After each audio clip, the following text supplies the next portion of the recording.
welcome back. It's Tuesday after Monday.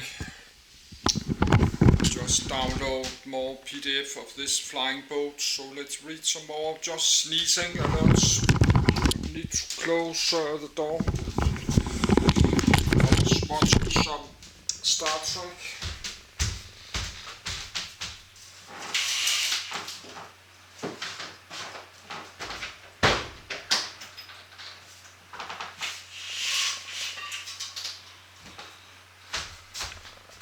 Yes, I was watching some Star Trek, but sleepy for that in the morning. I was watching Star Trek. So let's try read some of the old flying boats. Flying boats aircraft, but I need a little bit to drink.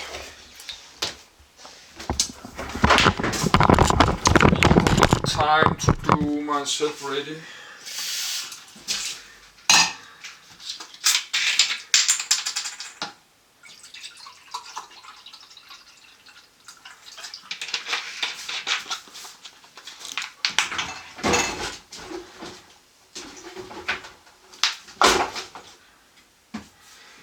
So just go to bed and try read.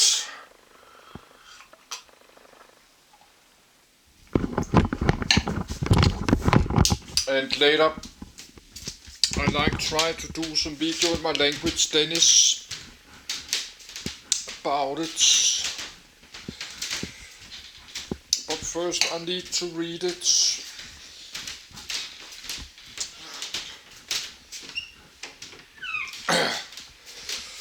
Yes, I need few minutes to do myself ready.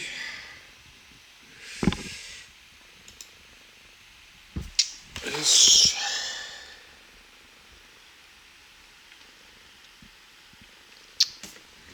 So let's read it now because my computer is crashing and closing. My computer can crash anytime, and every time it crashes, everything closes down.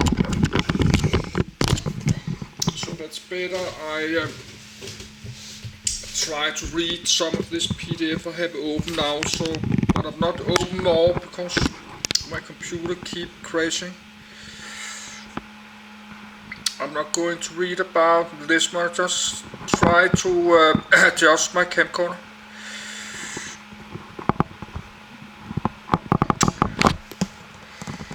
So let's read one of the old.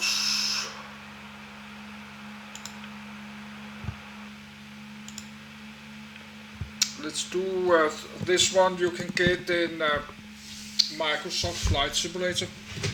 Yes, I need to drink my cola.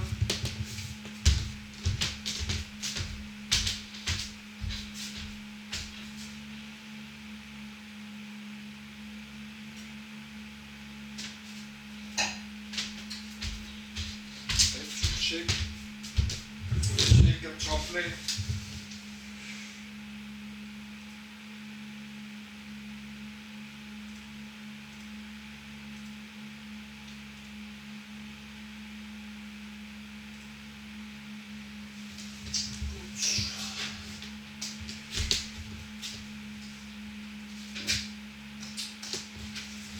So I will try go to my bed and try read. I will put down there. Try to read everything.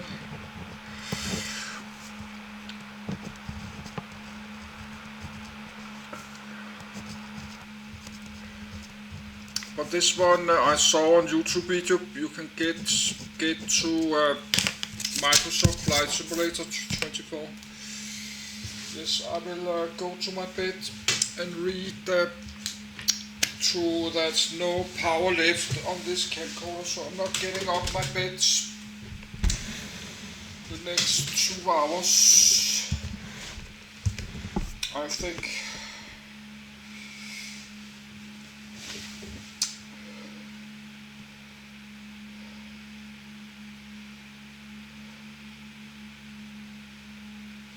To download all this today, all these flying boats.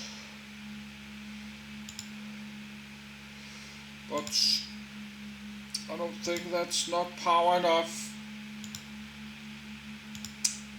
It's not power enough. This one, I'd like to read this one too.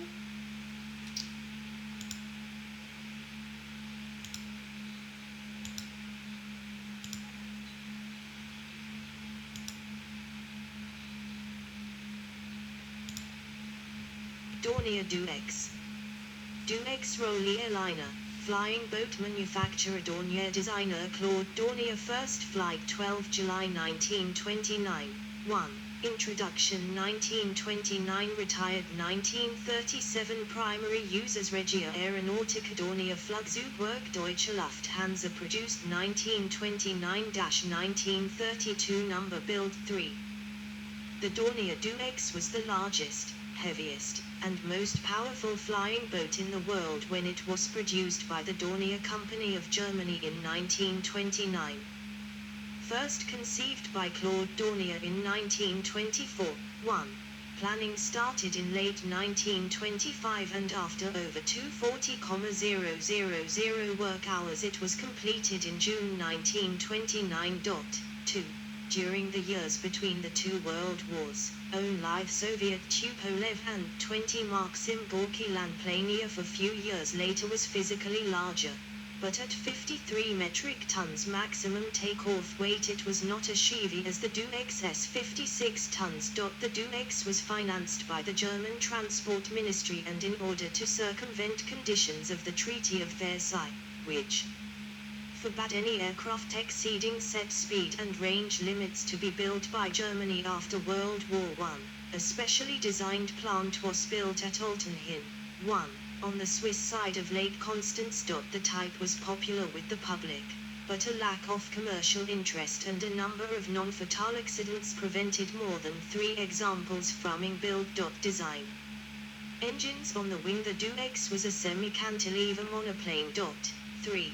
The Duex had anal duralumin hull, with wings composed of a steel-reinforced duralumin framework covered in heavy linen fabric, covered with aluminium paint. It was initially powered by 12 391 kilowatts, 524 HP, Siemens-built Bristol Jupiter radial engines in tandem push-pull configuration mountings, with 6 tractor propellers and 6 pushers mounted on 6 strut-mounted nacelles above the wing. The nacelles were adjoined by an auxiliary wing to stabilize the mountings. 4. The air-cooled Jupiter engines were prone to overheating and could barely lift the Duex to an altitude of 425 m, 1,394 feet. The engines were managed by a flight engineer, who controlled the 12 throttles and monitored the 12 sets of gauges. The pilot would relay a request to the engineer to adjust the power setting, in a manner similar to the system used on maritime vessels, using an engine order telegraph. 5. Many aspects of the aircraft echoed nautical arrangements of the time, including the flight deck, which bore a strong resemblance to the bridge of a vessel. After completing 103 flights in 1930, the Duex was refitted with 455 kilowatts, 610 HP, Curtiss V1570 Conqueror water-cooled V12. Duex on Lake Muggelsee, Berlin, May 1932. Engines. Only then was it able to reach the altitude of 500 m, 1,600 feet, necessary to cross the Atlantic. Dornier designed the flying boat to carry 66 passengers on long-distance flights or 100 passengers on short flights. The luxurious passenger accommodation approached the standards of transatlantic liners. There were 3 decks. On the main deck was a smoking room with its own wet bar, a dining salon, and seating for the 66 passengers, which could also be converted to sleeping berths for night flights. Aft of the passenger spaces was an electric galley, lavatories, and cargo hold. The cockpit navigational office, engine control and radio rooms were on the upper deck. The lower deck held fuel tanks and 9 watertight compartments, only 7 of which were needed to provide full flotation. Similar to the later Boeing 314, the Do-X lacked conventional wing floats, instead using fuselage-mounted stub wings to stabilize the craft in the water, which also doubled disembarkation platforms for passengers. 3 Do-X's were constructed in total. The original operated by Dornier, and 2 other machines based on orders from Italy. The X2, named Number 2 Maddalena, registered IREDI, and X3, named Alessandro Guidini, registered IABBN. The Italian variants were slightly larger and used a different power plant and engine mounts. 6. Dornier claimed the X2 was the largest aircraft in the world at that time. Each was powered by Fiat 22R V12 water-cooled engines, with the 6 engine mounts being covered by a streamlined fairing. A proposed improved version of the Do-X designated the Dornier Do-20, in which the pylon-mounted engines were to be replaced by 4 pairs of 750 kilowatts, 1000 HP, diesel engines in nacelles fed into Ewing's leading edge and driving 4 propellers, was promoted in 1936, but never advanced beyond a design study. 7. Operation. The engineer in the machine sentry operated the throttles of the 12 engines. The Flugsschiff, flying ship, as it was called, was launched for its first test flight on the 12th of July 1929, 8, with a crew of 14. 1. To satisfy skeptics, on its 70th test flight on the 21st of October there were 169 on board, of which 150 were passengers, mostly production workers and their families, and a few journalists. 10 were aircrew and 9 were stowaways. 1. 8. The flight set a new world record for the number of people carried on a single flight, a record that would stand for 20 years. 9. After a takeoff run of 50 seconds, 8. The Duke slowly climbed to an altitude of 200 m, 660 feet. Passengers were asked to crowd together on one side or the other to help make turns. It flew for 40 minutes. 1. Flug Review claims it was the 42nd flight and lasted 53 minutes. 8. And a historical film shows fly at MIT 170 person. 10. At a maximum speed of 170 kilometers per hour, 110 miles per hour, before landing on Lake Constance. To introduce the airliner to the potential United States market. 1. The Do-X took off from Friedrichshafen, Germany, on the 3rd of November, 1930, under the command of Friedrich Christian Zenfor. Transatlantic test flight to New York. 1. The route took the Do-X to the Netherlands, the United Kingdom, France, Spain, and Portugal. The journey was interrupted at Lisbon on the 29th of November, when a tarpaulin made contact with our exhaust pipe and started a fire that consumed most of the left wing.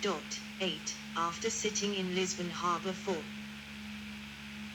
6 weeks while new parts were fabricated and the damage repaired, the flying boat continued with several further mishaps and delays along the western coast of Africa, and by the 5th of June, 1931 had reached the islands of Cape Verde, from which it crossed the ocean to Natal in Brazil. 8.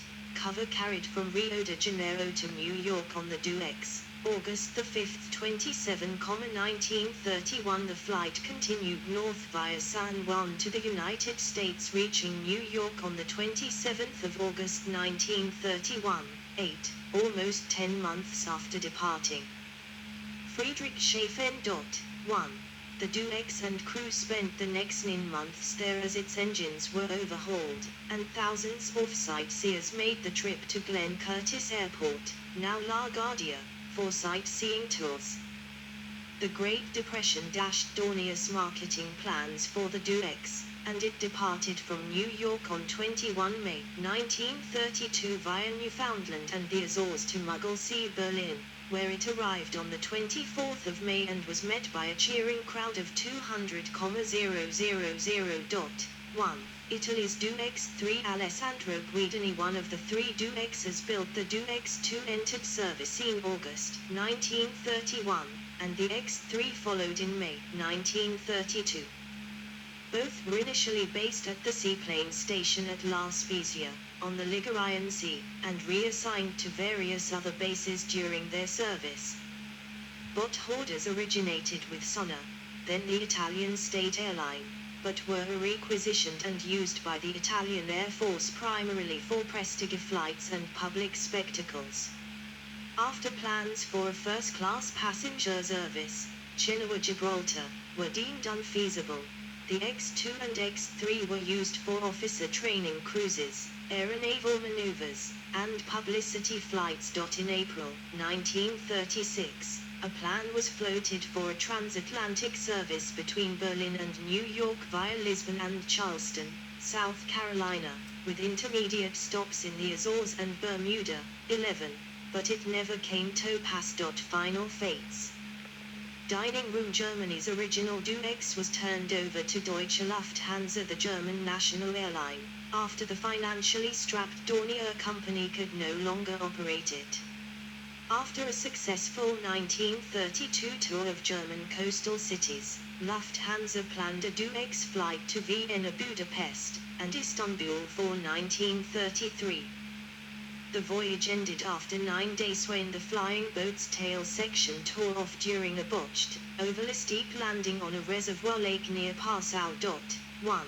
While the accident was successfully covered up, the DoX was out of service for 3 years, during which time it changed hands several times before reappearing in 1936 in Berlin. Horman writes on 5. September 1933 Flugchefin Flieger Wagner die DoX zum Bodensee Zurich. Mitdem Fiasko von Passau begann für DoX der Weg ins Museum. On the 5th of September 1933, Chief Test Pilot Wagner flew the DoX back to the Bodensee, Lake Constance. The Passau fiasco started the DoX trip to the museum. The DoX then became the centerpiece of Germany's new aviation museum Deutsche Luftfahrtsammlung at Leiter Bahnhof. 12. The DoX remained an exhibit until being destroyed during World War II in a Royal Air Force air raid on the night of 24th of November, 1943. Fragments of the torn-off tail section are displayed at the Dornier Museum in Friedrichshafen. While never a commercial success, the Dornier DoX was the largest, heavier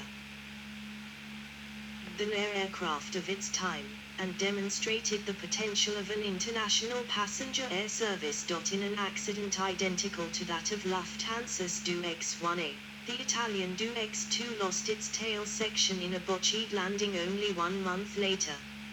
After scaling back flights and crew complements during 1934, they were mothballed at Marina di Pisa in 1935, and broken up for scrap in 1937. 13. 14.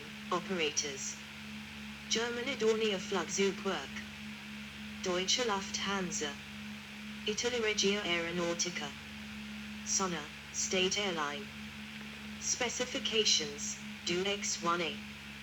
Dornier DoX-3 View data from James All the World's Aircraft 1929, 15, Flight 21 February 1930, the Dornier DoX first authentic data and particulars, 16, General characteristics crew, 10 to 14. Capacity, 66 to 100 passengers.